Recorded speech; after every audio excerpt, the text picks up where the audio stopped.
राजस्थान सहित देश के अन्य राज्यों में किसानों के कर्ज माफी संबंधी मेरा सवाल है। ये कर्ज चिंता का विषय अध्यक्ष महोदय 7 अगस्त 2023 को इसी सदन में मेरे सवाल के जवाब में राजस्थान के किसानों पर वाणिज्यिक बैंकों, सहकारी बैंकों व क्षेत्रीय ग्रामीण बैंकों का कुल बकाया कृषि कर्ज 1,47,538.62 करोड़ रुपए था और आज मंत्री जी ने जो जवाब दिया उसके अनुसार ये कर्ज अब 1,74,798 करोड़ रुपए हो गया है। किसानों की आर्थिक स्थिति में सुधार के लिए किए गए दावों और योजनाओं के बावजूद कोई सुधार किसानों की आर्थिक स्थिति में नहीं हो पा रहा है। एक तरफ सरकार किसानों के साथ दोहरी नीति अपनाती है, जबकि दूसरी तरफ राइट ऑफ के नाम पर बड़े उद्योगों के लाखों करोड़ों के कर्ज में राजी। आपका प्रश्न क्या है? मैं सप्लीमेंट्री पूछ रहा हूँ साहब, कर्ज माफी का मेरा प्रश्न है, उसके मैं सप्लीमेंट्री पूछ रहा हूँ मंत्री जी को। प्रश्न पूछो आप। तो मंत्री जी, मैं आपके माध्यम से वित्त मंत्री जी से पूछना चाहता हूँ अध्यक्ष महोदय कि आपने जो जवाब में देश के किसानों पर बकाया कृषि कर्ज का ब्यौरा दिया है वो भयावह है। क्या आपकी सरकार ने वर्तमान में विगत कार्यकाल में किसानों का कोई कृषि कर्जा माफ किया है या कृषि कर्ज में कोई राहत किसानों को दी है तो उसका ब्यौरा प्रदान करेगी? पहला सवाल है मेरा। माननीय मंत्री जी, माननीय अध्यक्ष जी, जो माननीय सदस्य पूछ रहे हैं ऑलरेडी वो सभा के बटन पे रखा हुआ है।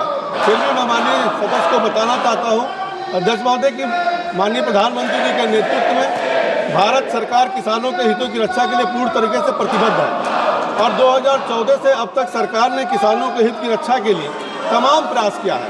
अगर आप देखें तो 2014 में जहां कृषि बजट 21,933 करोड़ हुआ करता था, वहीं पे 25-26 में 1,71,437 करोड़ रुपया हुआ है।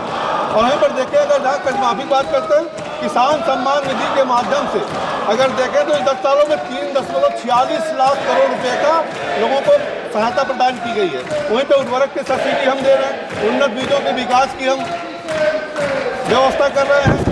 वहीं पर देखें तो ऑर्गेनिक खेती के लिए हम प्रयास कर रहे हैं, नए यूरिया के लिए ड्रोन टेक्नोलॉजी का उपयोग भी कर रहे हैं, भंडारण की सुविधा में भी वृद्धि दे रहे हैं, कृषि और संरचना का विकास आदि के माध्यम से तमाम प्रयास किए जा रहे हैं। माननीय मंत्री जी, अगर देखें अध्यक्ष जी तो MSP में लगातार बढ़ोतरी हो रही है और MSP में बढ़ोतरी व्यर्थ नहीं हो रही है बल्कि ज़्यादा से ज़्यादा खरीदारी भी हो रही है। 25-26 के अगर बजट स्पीच में माननीय वित्त मंत्री जी ने जो इस बात को पुनः रेखांकित किया है कि भारतीय अर्थव्यवस्था की प्राथमिकताओं में कृषि प्रमुख होगा।